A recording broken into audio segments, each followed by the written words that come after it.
Welcome again to our show. And today I am super pleased to have someone really wonderful to introduce everyone to and to chat publicly in front of everyone, to the lovely Nailya. I met Nailya a few years ago, and she's the founder and owner of a luxury clothing manufacturing unit in London. And every time I go and visit her, I kind of drew over some of the clothes that she makes, and she's so lucky to touch them and create them. So I thought I invite her today to share with you what's it like to be a manufacturing, manager and owner of a manufacturing unit. What's it like to work in the manufacturing industry, and also what's it like now during these interesting times that we are living. So welcome, Nailya, to our show. Thank you, Daisy. Thank you very much for this lovely introduction. I'm so happy to be here, and hopefully we're going to spend the next 30, 40 minutes actually learning something, and I would be able to teach and share some nuggets of my wisdom. So amazing. Yeah. So I think, the first question I'll ask you then is, how did you end up, running your own factory? How did you get into the industry? I think all right. Well, do you know what? It has never been ever planned, and it was very much organic process. I was working for the high street supplier. We were making garment development, and then they had in London, and they had a factory in Bulgaria and Greece, and we were working for Miss Selfridge, for H&M. So I was working as a pattern cutter there. When I went for my maternity leave back in 2002, I kind of felt, I love my son, but I didn't feel fulfilled. I wanted to do something else. I wanted to carry on working, and I was very much aware, and I've seen that's what's happening to many of my friends. When they go for maternity leave, they stay 2-3 years at home, and they kind of lose their skill. They have to start all over again, and I was really dreading of that. So I thought, okay, let me try and do something, still being a mom, looking after my son, and not to lose my skill. In fact, just to grow and keep improving that. So I started working with students, helping them to develop their collections, doing pattern cutting, doing sewing from my spare room, and all of a sudden it turned out into this venture, which has been going on for 17 years now. Oh, wow. Gosh, yeah. Yeah, of course, 2002 till now. Yeah, it is. Yeah, so it was very gradual, and I've never intended to grow. We have 15 full-time employees at the moment. I never intended to grow this way, but it was organic. It was very enjoyable. It's still enjoyable. Yeah. I know that you recently, as in 1 or 2 years ago, you moved premises to bigger premises. You now do pattern cutting as well as part of your service. Yes. So tell us a little bit about how, people would think that manufacturing is just the actual sewing, but you offer so much more. And we try to offer more. That came out of necessity. It's again, as we are growing, as the business developing, and I'm sure it's with lots of successful businesses this way. You have to listen, and you have to understand what your client wants, what they need. And I came to realize that they are my clients. They need more support that we offer, that just manufacturing isn't enough, because there are lots of issues which come along the way, and I need to have a full-time pattern cut. I need to have I have to have people in my team who are able to aid and troubleshoot along the way. So, and that's gradually, that's how it started. This is how it developed, and it's so then we bought the grading software, and it's kind of now we are providing the full service. From the garment development, pattern cutting, toils, first samples, and then small to medium-sized production runs. Yeah, and is that, that's an advantage, right? For a designer to come to a factory like you, it's an advantage to have everything housed in the same place. I think, there are pros and cons working this way. Obviously we have designers we are working with who have large in-house teams. When they have pattern cutters, they're working side by side with, and they're working for many years. To move to someone like us is going to be not feasible for them, and obviously in this case it's not advantage, but they still using our facilities for small alterations, for pattern alterations, kind of helps to speed everything up. But for someone who is just starting the label, for the startups or at the early stages, yes, it is advantage. First of all, it's much more streamlined. There is less logistics involved, and I think for someone who is just starting at the early stages, to manage pattern cutter, to manage a grader, to do fabric sourcing, and it's just, I mean, so much more involved in this process. We are kind of taking away at least half of these problems by managing this ourselves in-house. Yeah, and I think also one of the biggest problems I hear, and there's many, and we'll touch on some of them in a second, but one of the problems I hear manufacturers talk a lot is about the wasted time between when something is not working and you're waiting on the designer to sort it out and come back, and that's a lot of valuable time that you can't start some. So having everything under one roof, I guess it's an advantage, because it means you can call up, say what the issue is, and resolve it, or resolve it even before asking, because you've I mean, no, I have to say it's not entirely right. It's definitely fast. It happens, especially with us being involved in the process right from the beginning. We have a better understanding than when the designer comes to us with ready-made pattern, and we just kind of open that and we start making a sample, and if something doesn't quite fits right, it's much more difficult in process. But we still have to wait on the designer decisions. Even going through the pattern cuts and going through the development process, we still waste a lot of money, especially, and do you know what is kind of expected, because brands who are doing pattern cutting and who are doing development from us, they're at the very early stages. It's a learning process, so they're kind of, yes, it is what it is. As long as they're learning from that and they're improving, that's not a problem at all. Okay, so how do you feel about, because I hear a lot of manufacturers sometimes complaining about having to teach designers so much about the process of manufacturing. How do you feel about this? Why? It is really frustrating. It is very frustrating, especially when people call and tell us, "Oh, can you tell us what you do? Or can you please just do your basic research? Just go on our website, read some information, find out. And then if you don't understand, come to us with the questions. I would be more than happy to help you and to answer them." But I mean, there is basic info online, and they have to understand we don't have people here who are sitting on the phone all the time, customer care and customer support. It's myself as the manager. I'm managing the team of ladies. I'm talking with my clients, and I'm doing accounting, I'm doing VAT returns, I'm doing everything at the same time, and I have to answer the phone and I have to answer these questions, which sometimes are really silly. The most annoying part, you could hear people ringing me up sometimes on the loudspeaker from the car when they're driving. Come on, for God's sake, just stop. You have to take some notes. You have to write this down. Or people running, and you could hear them. They're walking on the streets with their mobile phones asking questions.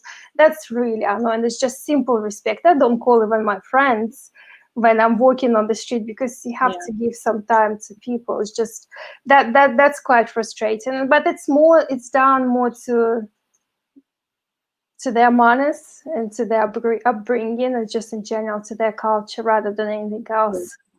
But it's interesting, because a lot of designers then complain that factories don't respond to their inquiries, they don't return phone calls, etc. So listening to you, it makes one understand why. You feel like if you're not be polite in the way you call and inquire, why should I then bother? Yeah, exactly. It's just that we received emails in the past when we could see that they're sending a mail message, really blank email, and they're sending to 10 or 15 manufacturers at the same time. And some of them in England, the other ones in India, in Portugal. It's not even relevant. And you could see how lazy they are even to do their research, to send a mail message to the Indian manufacturer or Chinese manufacturer and to us. I mean, seriously, what are you expecting? So you just kind of, you totally ignore messages like this. We never reply to anything like that. Yeah, so what would be a nice way? How would you like to be contacted? So what's a good example for someone? The good example for someone before they actually send a message to us, go and check our website, read what services we offer and what we work with, what we do, what we don't do. I think we're kind of trying to make it quite clear on the website, and we keep updating this all the time. So don't ask what do you do patterns or do you do grading. So if you are after patterns, please, yes, I would like to get your pattern cutting. I would like to find about your pattern cutting and grading services. What are your charges? These are my designs. These are my deadlines. What could you offer? Would you be able to work with me, and how much it's going to cost? This kind of makes more sense. Yeah, completely. So with that in mind, what is something that you find really annoying and you're surprised that people keep on coming and asking, for example, certain questions? I think I find it's really annoying, but I'm not surprised that people asking that, because what people usually do for things for us which are given, and it's really easy to understand that you cannot cost production until you get the sample done. And if someone ever cost production for you without making the samples, you really have to take it with a pinch of salt. We all know that. But people who come from outside, who don't have any fashion degree, never actually made any garments, and then all of a sudden they decided to produce their line, that don't have a clue about this. So what annoys me, it annoys me not the question, is the how you are trying to produce something without making even basic research. People don't know what are tech packs. People don't know that they actually need to make the pattern before they make a sample, or they don't know that they need to make a pattern and the sample before it goes into production. It's kind of basic things. Just, okay, yes, maybe you don't have time to do. I'm sure, like, Kate, you're running the course. Sorry? You have some kind of course. Yes, I do. Yeah. So okay, maybe even if you don't have time to enroll into something like this, or don't have money, I'm not sure what's the cost of that, but like the week, do your basic research, some kind of get some education online before you start doing something like this. And when you start talking to people like this, you don't want to answer, because you don't feel that they're serious enough. Yeah. This is not serious approach. Yes, we have people who are approaching us without any previous experience, but you could really see them spend their time trying to learn, educate themselves, and when they're asking questions, even they don't entirely know what the tech pack is, but at least they kind of made the groundwork and they learned about this. So they hear from you and they go and research into it, and then ask questions. Yeah, exactly. I am continuously surprised, since I've been, in this industry, how little manufacturers are appreciated, and yet how important they are in the chain of events, right? Without manufacturer, there's no product, there's no business. No, definitely. Why do you think that, the creative side of the industry underestimates the importance of manufacturers and is always trying to kind of screw them down, whereas they're whining and dining PR and marketing departments, for example? I just don't get the logic of it. What do you think? I think because there are so many links to the fashion chain, and we are right at the end of that. So by the time designers come to the production stage, they're already at this stage when they're possibly out of money, when they spend them on the PR and the marketing and things like that.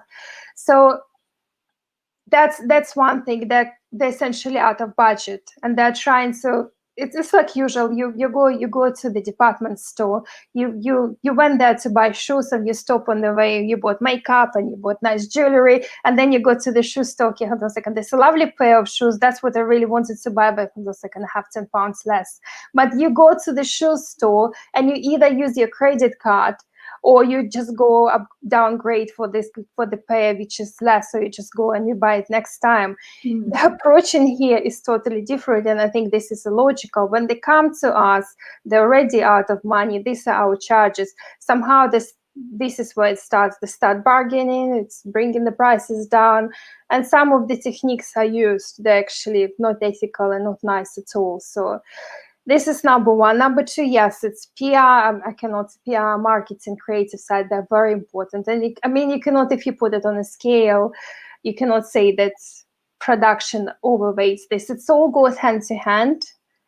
But it has to be balanced. But yes, it's really I think sometimes there's too much attention to the creative side and less to the production. But for production, yes, it's not only producing the product, it's actually, you have to produce it to the right standards, and it has to be delivered on time to the shops. Because I think it's another thing. It's like with the designers or with the brands, they're not able to have this bird's eye view when they can see the entire system together, and they cannot see beyond their sampling season. They have to visit the manufacturers, and I have brands who've been working with us for many years, and they've done really, really well just looking at the strategy and working with the manufacturers, delivering on time, delivering raw materials on time. Then it means getting to the door and producing. We have a brand who've been working for many years when they're producing their main line at the end of March, beginning of April, when all other brands are doing resort. But they're so well organized, so they get into the store earlier, they're selling. Their sales through season is so much longer than with any other brands. So they actually, on their production, they're able to get pre-orders. Yeah, because, so do they involve you in the whole planning? Do they sit down and with you plan? Definitely. It has to be, because we are working at such tight schedule. It has to be planned. We have to be, both sides have to be very flexible. We have to be very flexible with our time, and they have to be flexible with their pay. Sometimes we cannot deliver the entire style together to the shops. Let's have a look how we can wait. But it's always about talking. It's about communication.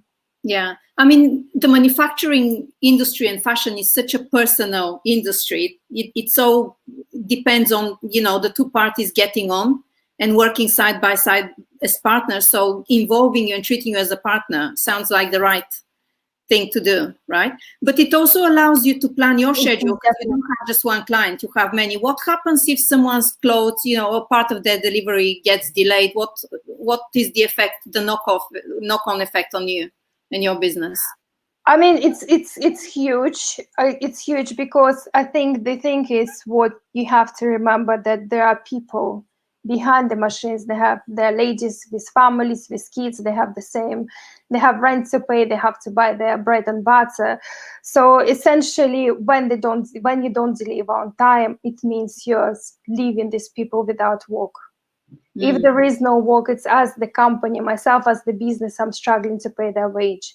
And in fact, what the brands are doing, they're putting us in a very difficult situation. What I used to do in the past, and I actually stopped doing that. We have a planning, the time planning software, the time management software. When I can block a certain chunks of time for the designer, that allows us to plan the time 3 months ahead. And I know exactly what's coming, how many hours we need to do. This is our capacity. And what I used to do, and it was ideal for me, and in theory, it's ideal for any other brand. Once the fabric is through the door, we get this cut out, I push it on the machines, we get it done, entire team works on that, and then large production run, 300, 400 pieces we can turn around within the week. It's a dream, isn't it? Yeah. But we stopped doing that, because I don't want to be dependent on one brand that week. I have to have at least 3 or 4 production lines scheduled within the week in order to avoid this backlash. Because I cannot rely on brands.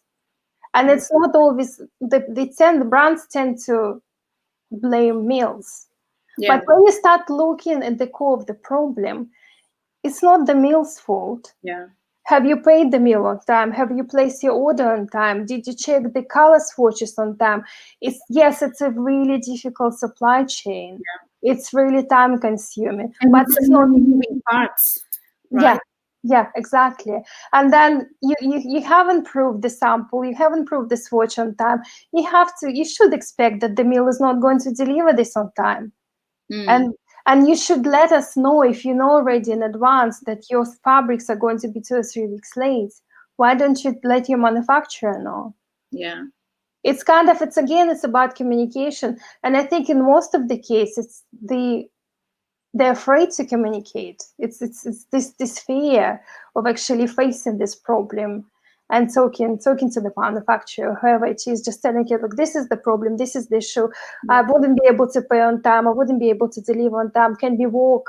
Can we talk? What could be done? Yeah. Yeah, I mean, it's interesting. Everyone always wants to know what is the rule about payments, and that people don't realize that there's no rules in fashion, which in some ways is great because it opens the door to negotiation and to talking and Yeah. you build trust, get Yeah. better preferential terms, but people don't realize it, and by avoiding it, they just create more problems. Exactly. And what was really interesting last week, as sad as it is that the government bought all of these, faulty PPE kits supposedly from Turkey. For me, it was really interesting how when you don't know what you're doing, you go and buy bad product. And it's a perfect example for also young designers who want to delegate the entire responsibility to the manufacturer, to the pattern cutter, to the mill. Yeah. And when it doesn't work, they're like, "Oh, it's your fault. You should have told me." There's no sense of ownership. They just want to delegate. I think it's very much down to mindset, and it's being responsible for what you do. This is your brand, this is your business. There are no bad businesses, there are bad owners. Yeah. We have to be responsible for a decision. Yes, because we are working together. I'm sure there is a manufacturer's fault in some sense. Maybe manufacturer should have asked questions. But as the business owner, you have to take responsibility. You have to take ownership. Mm. It's like you shouldn't allow anyone. Why would I blame the designers? Why would I blame the COVID-19? Even this? Why would I blame for success of my business? This is my business. I don't want anyone to rule me. I don't want anyone to be responsible for that. Whatever I do is my business, is my decision. It's either if it's success or failure, it's mine. Yeah. But that mindset is kind of missing. I mean, hopefully more will be done in the future in the industry about mindset within the creative industries. But until now, it almost feels like manufacturing is not seen as a major component in the entire chain of events. Yeah. And therefore not given its due. What's the word? You know what I mean? Yeah. Anyway. But I think with everything that's happening nowadays in the world, I think situation might change, because even from the government perspective, hopefully they understood already then how manufacturers are supported in the UK and how they really need to have this infrastructure, and they have to have this in place. Yeah, I mean, is there when you were setting up your factory, was there much support? Because I haven't. No, do you know what? In the past few years, UKFT really came forward with different initiatives supporting manufacturers. There is this the textile forum. They're just kind of trying to support and give some support and give some advice. And it was so new to us because we've never ever expected anything, and it was the times. I mean, they're looking back to the beginning of 2000, when the designers would get grants 15, 20, 25K just to produce one collection. Mm. And manufacturers would never ever see a piece of that. So it's kind of, yes, it is what it is. And it's taken for granted. I do what I do. I love this. Of course, money is a huge part of that. Yeah. But if you do this out of passion, you earn fashion out of passion. Yeah. Completely, yeah. So how are you, what kind of changes are you having to make now? Because this pandemic has taken all of us as a surprise, and some businesses are more profitable than others. Some have a cash reserve for rainy days, etc. Yeah. With manufacturing, it's such a precarious business. You're always firefighting. You're always faced with challenges. Right. So I imagine that you are not sitting on a pot of cash for rainy days. So how are you managing this period at the moment? I mean, it's really, really difficult. And I think for manufacturing to survive, I mean, this is just the start of it. Yeah. Looking forward, we still have entire summer to go through. Most likely there will be no fashion week in September. So it's kind of, then if there is no fashion week in September, I don't even want to think about it, whatever. But it's quite difficult. I mean, I know for sure there is already one factory closed down in West London. Then I've heard talks about another one closing down in East London. So the manufacturers are really, really suffering. As the business owners, we are suffering. Also, the entire industry, we have to face that. I think I'm one maybe the only one who's actually employing people full time. So my girls from this week, the entire team is on furlough pay. So they kind of, as the employees, they don't really feel that. But the entire manufacturing industry, most of the machinists, they're paid at the piece rate and they work as a freelancers. It means they're suffering. They're the most. It's like not even. Let's not, as the business owner, yes, it's hard for me. But when I'm thinking about employees and people on the lower level, the technical team, the force behind manufacturing, they're really suffering right now. Mm-hmm. So this is the tough one. As the business, we have to pivot and we have to view what can we do. Obviously, there was a lot going on with us helping and producing scraps. Unfortunately, most of this work has been done as a charity work. It hasn't been paid as a business. You cannot sustain this for longer. Hence, it was my decision to furlough everyone from Monday. Mm-hmm. But what we are trying to do, looking at the long-term strategy, and it's something what we should have done long time ago. Don't put all the eggs in one basket. And it's like for any business, you have to have a wider strategy in place. You have to have digital assets. You have to do more than just customer-facing events and trading money for hours, trading hours for money. Yeah. So what we are doing now, we are started to do online course. So I've created a new brand. It's called Stitch in Line, where we are going directly to the consumer and we are teaching them how to do patterns and how to stitch garments from scratch. It's for the dressmakers, but also with the plus samples. What we are planning to do, we are planning to roll out the workshops when the lockdown is over. We are going to open the studio for the designers to come. Obviously we would have to charge some fee for that, but we would be able to teach. So around the studio, explain, talk more about processes, and if they would like to find out more on how to work with us and kind of create more of an educational environment and do more online, start doing pattern cutting workshops and kind of help designers to develop their technical skills. I think that's amazing. I do think there will be a drive, towards people making more clothes at home as a hobby, wanting to learn. I think this period is forcing everyone to slow down a little bit. So it's a nice direction that you're taking. I think in general, for any business to be successful, you have to invest in your learning. And I've seen so many really talented designers, and they were so suffering so much without being able to pattern cut. They don't have technical understanding. And as a designer, I always say, look, you're a designer, you're a creative person. You really need to concentrate on the creative process, but you have to be very much aware of what's going behind the creative process. Why you cannot choose this fabric, why you cannot cut this garment this way, why you need to create different pattern for this, and what's the grain line. And it's just so much going on behind the scenes. And the most successful designers I know, they're actually very well technically trained. Yeah, no, absolutely. And it's really important. I was saying to someone else in another interview, but in India, for example, I know that in the colleges in the summer, they're encouraged to take 3 months placement in a factory so that they really practically understand how it works, the system, the manufacturing, the process. Exactly. Whereas we don't, in the UK, we don't do that. No, they really, it seems like this is a general lack of the pricing structure. It's, yes, you don't want designers, not like we don't expect designers to be able to calculate the price per item based on the hours spent to attach the zip and the buttons, but they have to have a difference, the understanding what's the difference between buttons stitched on the machine and hand stitch, and why there is the price, where the price different arrives. Yeah, I think it's really important to understand construction and how one finishing, for example, gives you one price. If you change it, how the price changes. Definitely.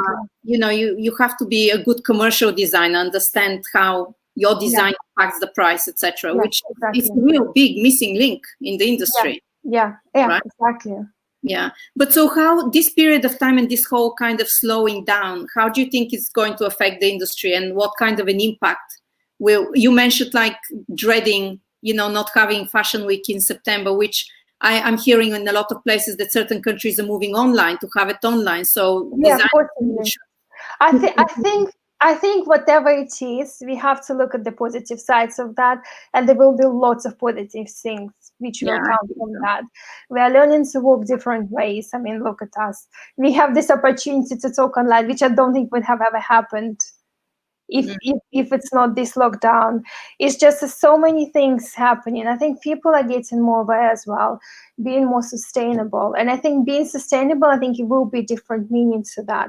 I think also as the designer, from the consumer point of view, I think it will be very easy to deliver, easier to deliver a message of sustainability, explaining. So I think people are becoming much more aware of what's happening around them. So I think it will be positive, but it's essentially there will be this really rough patch, which we have to. I think it's all about working together, being collaborative. And I think the trouble is in the manufacturing. The factories that very much separated. There is no real relationship between us, and I think this is the time when this has to change as well. Why is that? I could never understand why that is. I think it's this mindset of luck. There is this constant competition. I'm not sure. I cannot understand what's the problem. I think up to now there was enough work for everyone. Was more than enough work for everyone. And I think even at these times, this is the time. What I came across when I was trying to get a tender from NHS, and they don't want to work with small manufacturers. They want to have, which is you kind of understand, because it's the admin behind that. They want to get larger volumes. So this is the time when all the factories can come together, small manufacturers come together as one body and get this orders from NHS, help NHS and help themselves. It's not happening. So there isn't one person kind of organizing everyone? No. That's sad. It is. How do you feel if seasons were to go away? So I did in our Facebook group, I did a kind of a discussion, instigated a discussion about seasons versus trends. I think that there will always be trends, but I think that seasons will perhaps fade away and there wouldn't be so. They're already fading. 100%. Yeah.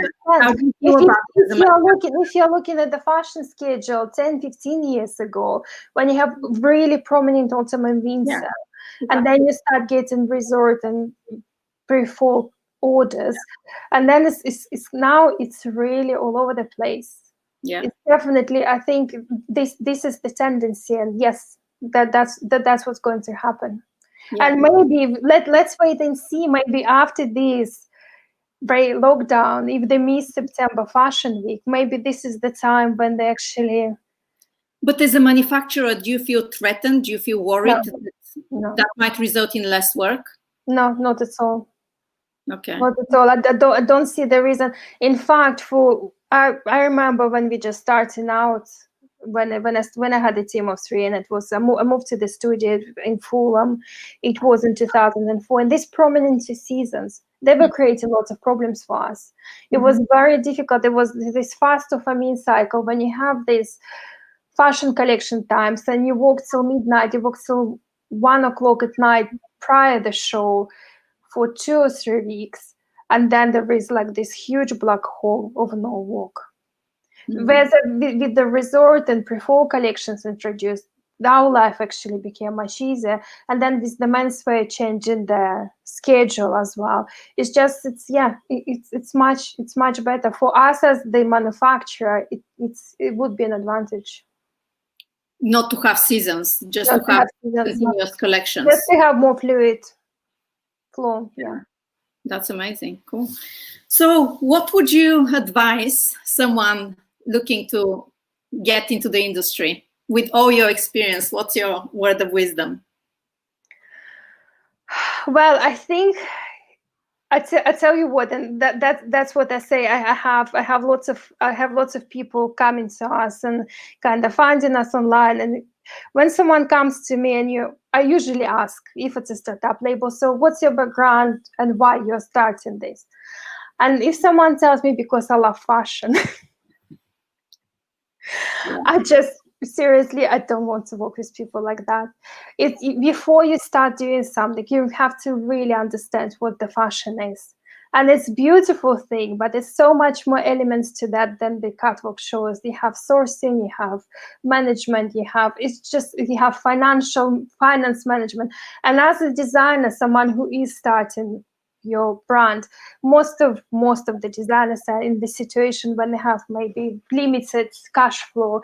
They would have to wear a few hats at the same time. They would have to do their finance management. They would have to do operations. They would have to do sales. And you have to be really realistic whether you're able to handle that all. That's number one. Number two, you have to be really, really thorough about your cash flow and how much money you have, whether you have enough money to actually pull the entire thing off the ground. And this is the second question which I ask when people come to me. And I usually say, I'm really sorry about being so blunt. It's upfront, how much money do you have? Yeah. You have to, because in order to get, fashion is very much PR driven. In order to get the PR placement, in order to get good PR company on board, management, marketing, is so much money. Collections are not cheap to develop, pattern cuts, and it's so much more to that than just creating a collection or just doing a PR. And you have to make sure, and once, whether you're going wholesale route or whether you're going to go directly to the consumer, you have to have enough money to produce one collection, market that, put it online, and potentially expect for that not to sell and move forward and do the second one. And in fact, have money for more than one collection, because your first collection most probably will not sell. Yeah, and it's not because I'm trying to be negative. First collection, for people who haven't been in the industry, or even if you've been in the industry before, it's almost a learning curve. Yeah, it almost is.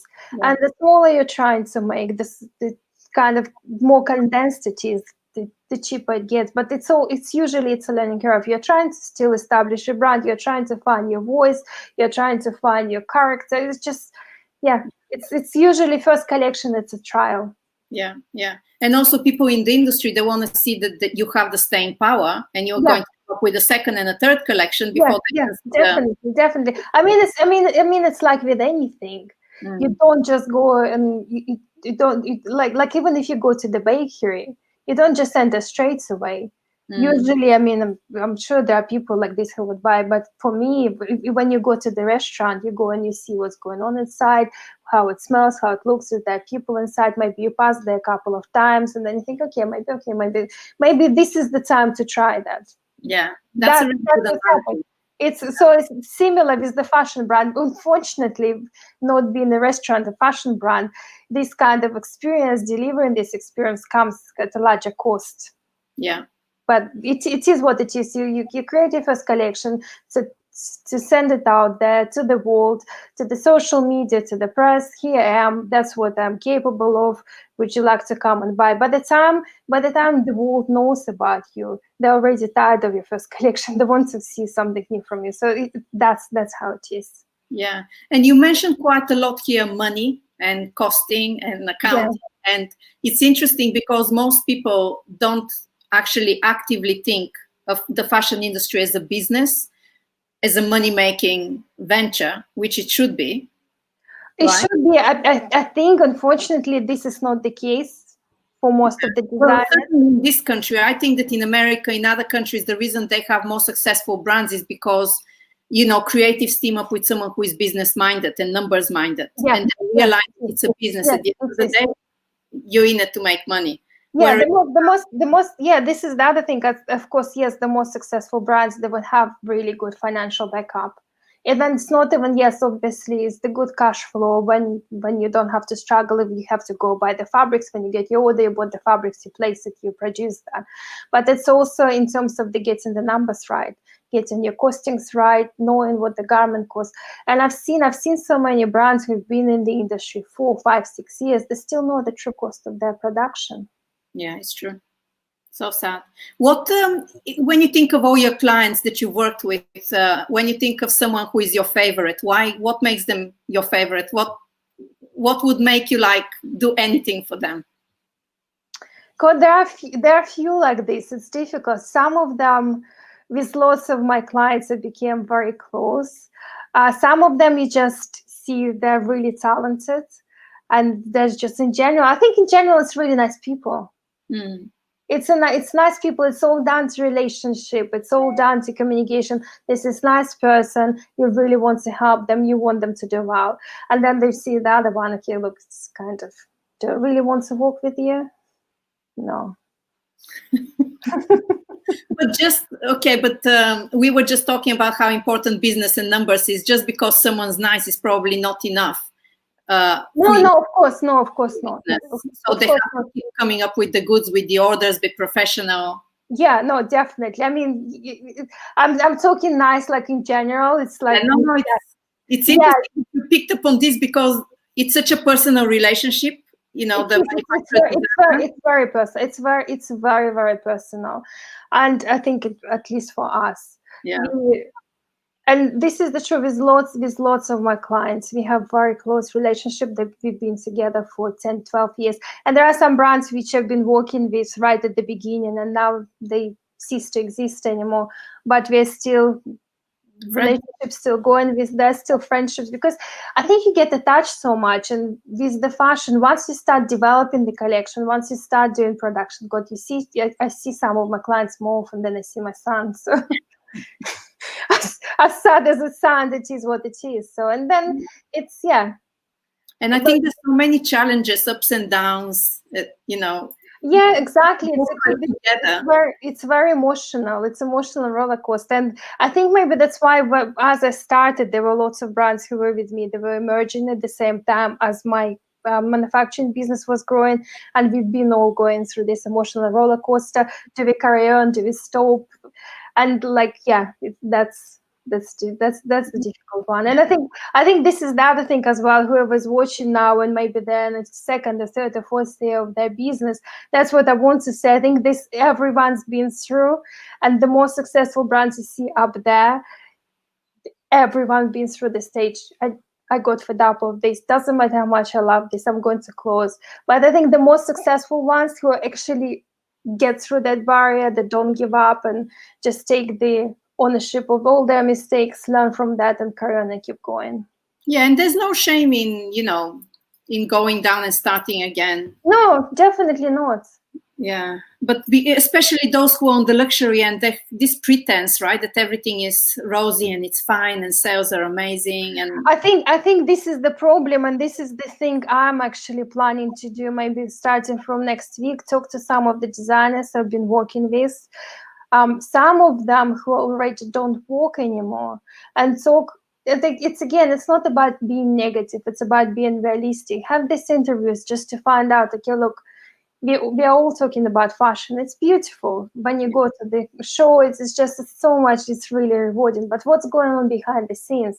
Why you have, like, one of my friends now, the past clients, it was a brand Bunny Coker, and she's done the South African Fashion Week. She won it. She had an interview. She was invited to Nelson Mandela's house. So that's how much it's like she had incredible and amazing PR.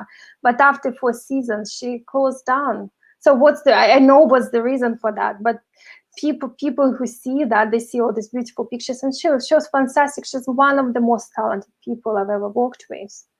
So what were you going to do with her?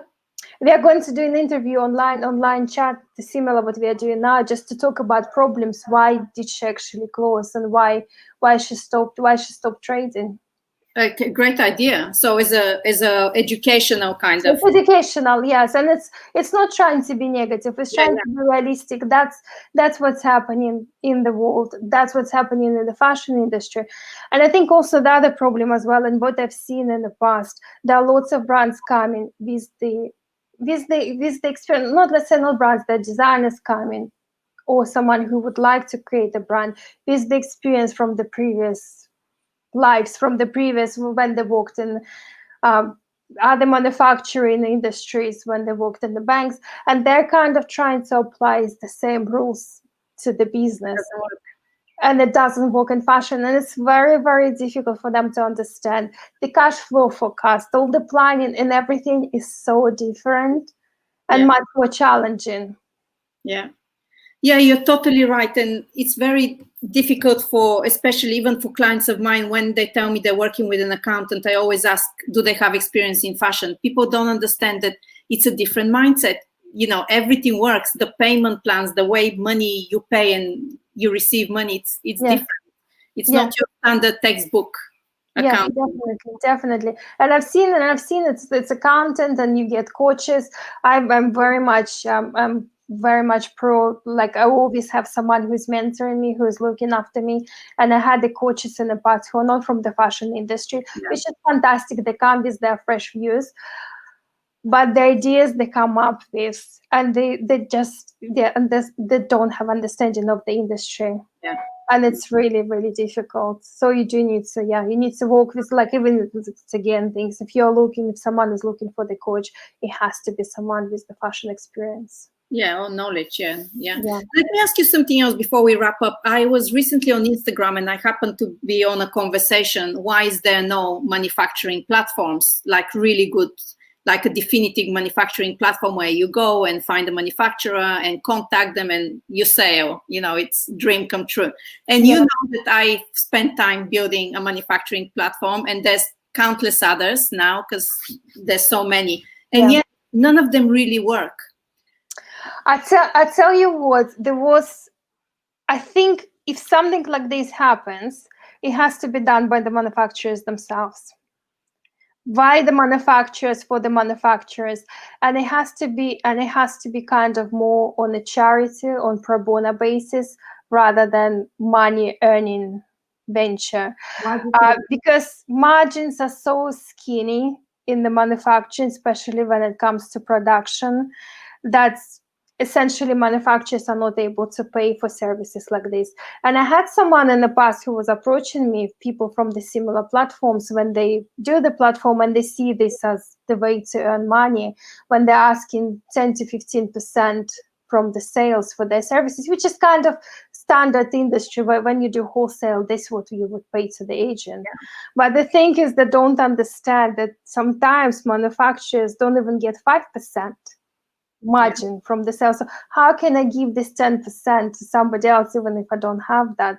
So I think this is the problem, because if whoever is doing these platforms, they're doing this as the business when they're trying to get the income, which is fine. You cannot blame them for that.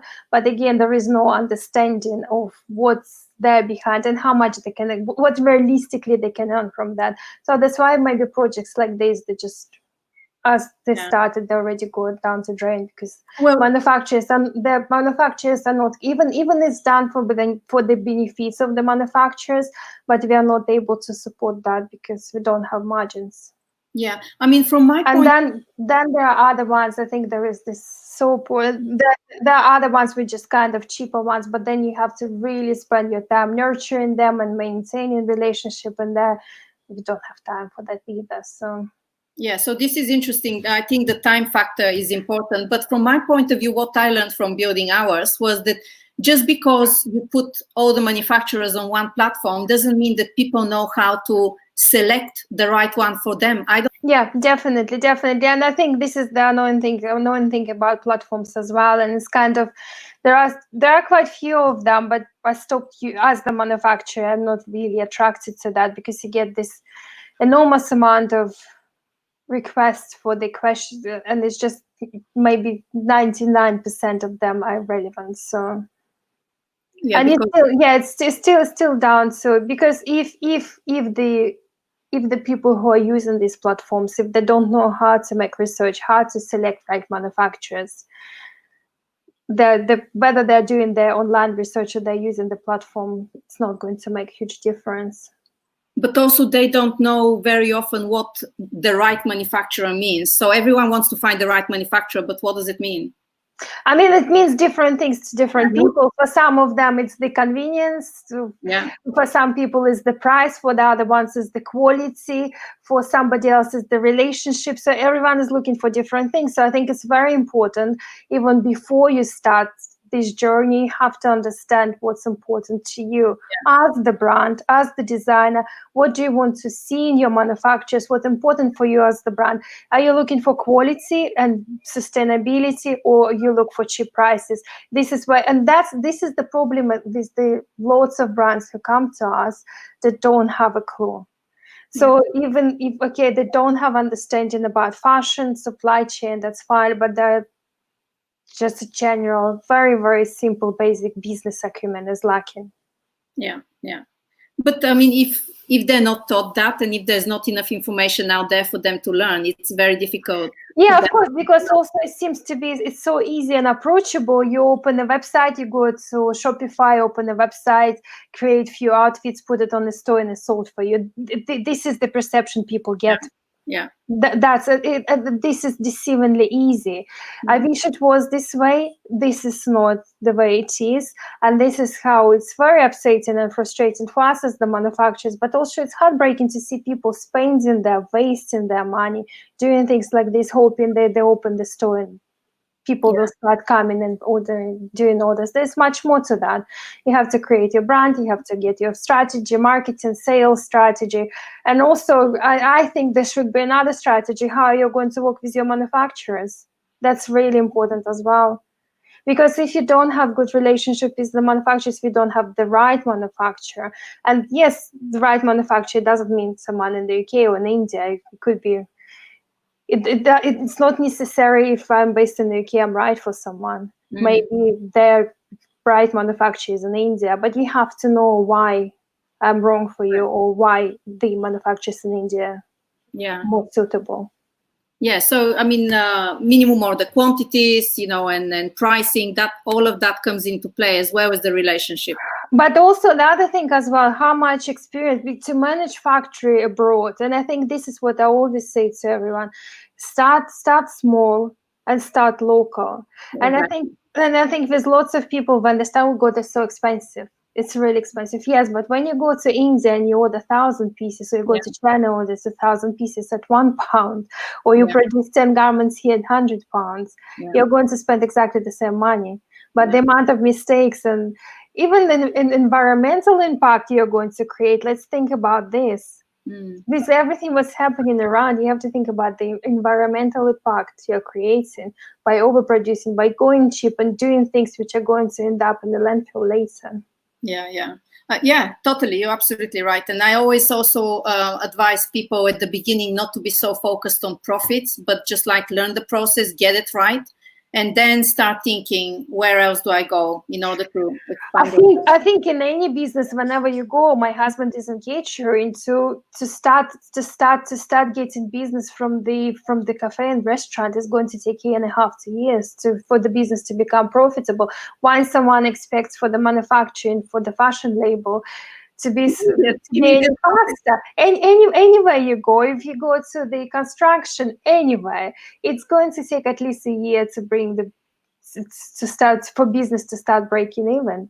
Why someone expects from the first order, when they do manufacturing order, they're actually going to start getting money from that. It would be great if it was the case, and we're here to help to do everything possible for that to happen. But unfortunately, that's life, and you have to be like with anything. You have to put some energy, you have to put some time, money, tears, and sweat to get the results. When you put a seed in the ground, you wait for 1 year for that to grow into the tree. So it is what it is. It is what it is. So who should contact you when people watch this interview and they think you might be the right one? Who are you the right manufacturer for? We are the plus samples. We only cater and we work with the high-end ready-to-wear brands. What it means that our skill level at the high level, but also the way how we work with the smaller brands. We work small to medium production brands. We are very much catered towards better quality, better end garments. Saying that if someone right at the beginning of their journey and they're kind of trying to go contemporary level, I think we still would be right for them, because we would be able to serve and kind of to help them to create this foundation. We do garment development, we do samples, toils, patterns. So that's essentially we would be able to serve anybody else. End to end. I think we do end to end, or you can come to us at any stage. So let's say you've developed your patterns somewhere else, you can come to us to do samples into production, or vice versa. You can develop samples and patterns with us, but then you can take production abroad. And we have lots of brands who are working like this. They develop styles with us because we are local. We are really easily accessible. We develop garments, we create prototypes for them, we develop tech packs, and then they take that and they send it abroad. So you're okay with that? You don't feel hurt? No, definitely. I mean, look, you cannot be right for anyone. There are people driven by different aspects of their business. Someone is price, but some brands are very price sensitive.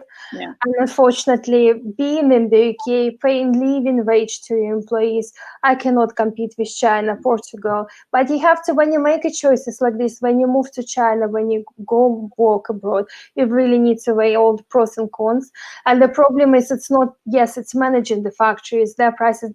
The problem I see with lots of brands, they look at prices in the UK, let's say it's £30, and then they look at the prices in Romania, Bulgaria, somebody else, which is, the difference is not that huge. Let's say £30 versus 20 euros, which is, yes, when you go in a wholesale, in the scale times 3, it's almost double. But what they don't do, they don't factor in all the trips, all the problem with the quality, and especially when you're just starting out, when this is your first, second, even third venture, when you're still learning how to work with manufacturers, you're developing your style, you learn how to communicate. And also the minimum or the quantities change. You have very low minimum or the quantities. Yeah, exactly. By moving locations, that changes. Definitely, exactly. And I think it's learning to communicate with the manufacturers. It's very important. Okay, but you do woven, you don't do activewear. No, yes, sorry, yes, I have to. That's exactly. Also to make it clear to people that factories specialize. You're not just factories specialize, and I have people ringing us up and saying, okay, if you can do an evening dress, why can't you do a t-shirt? Yes, by all means, we can, and we've done it. We have first thread overlocker, we have all the equipment, we have cover stitch, we have everything. But the thing what they don't understand is it's like going to the doctor. If you go to someone, you don't go with your heart problem to dentist. I'm sure or you don't go to dietitian with your toothache. I'm sure dietitian would be able to assess your mouth and tell you, okay, you have a hole there and it has to be, your filling fell out. They could do that, but this is different. It's totally different. It's very much specialized. I mean, possibly not to this extent. I think I'm being a bit ambitious comparing ourselves to the doctors, but no, but it's about speciality. I think it's about speciality, and that's what I say. Yes, there are different processes in place. If you go somewhere who just works with leather or just works with t-shirts, you get better prices, you get better quality. And no way, like, I cannot believe that manufacturers can do everything. And I've seen that in the past one, and that's what I say. So if you go to the manufacturer and they tell you they can do everything, run. They cannot do anything. I mean, obviously they can, but you're not going to achieve the right standards. Yeah. I mean, I always advise people to ask what is it that you don't do as a manufacturer, because you should be clear what is it that you don't do as well. Yeah, definitely. Well, what you specialize in. Amazing, cool. So where can people find you? How can they contact you?